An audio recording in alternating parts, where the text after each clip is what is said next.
Awake my heart, the transfiguring cross. And I, if I be lifted up from the earth, will draw all men unto me. John 12:32.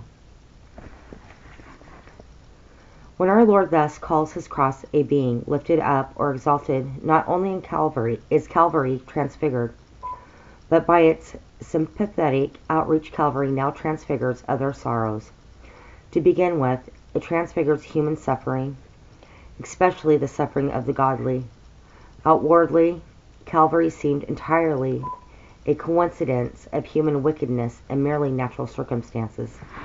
But no, it was foreknown and overruled as the masterstroke of divine grace, wisdom, and power in the saving of a lost world.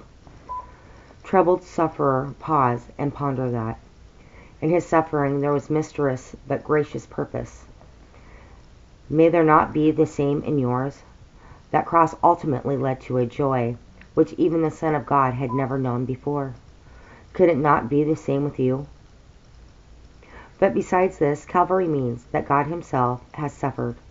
He suffered not only for us redeemingly, but with us sympathetically. He still has the same human nature and is touched with the feeling of our infirmities. Does not that transfigure suffering? Then again, Calvary transfigures life's enigmas.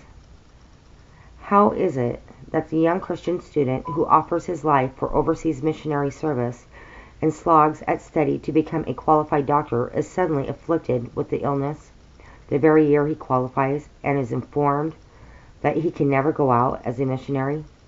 Is God mocking him? Oh, there are these ironic enigmas which ring many and agonizing. Why? From our baffled minds and frustrated longings, look at Calvary again. It seemed a mocking frustration indeed. The godly wept that it was so. The wicked gloated that it was so. Both were wrong.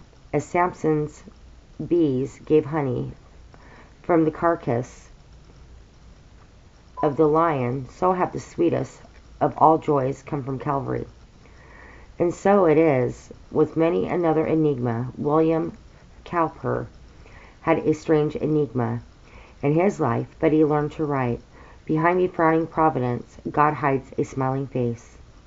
That young medical graduate also, who could not go out as a missionary, after all learned the same thing later, for he was used to influence and train hundreds for the overseas fields. And today there is a large missionary memorial hospital erected to his venerated memory. Puzzled, frustrated, disappointed Christian, try to believe it. There is a golden lining to the cloud, and a hidden good purpose in that which seems cruel. Once again, Calvary transfigures the sin problem. Look at Jesus on the cross again. Yes, he is a man. He is man, but he is God-man. God is the ultimate target of sin. Whatever be the sin I commit, in its final meaning, it is a wound inflicted upon God. Sin is not just a breaking of his law, but a wounding of his heart. That is why he was there as the broken-hearted sufferer on Calvary. And now the resultant fact is, not that you and I have been born into a lost world, but that we have been born into a lost world which has been potentially saved. It is for you and me to enter into the wonderful legacy which Calvary has made ours. In the person of his dear Son, God himself took our place and became reckoned as the criminal. Wonderful Calvary, love transfigures Calvary, then Calvary transfigures everything else.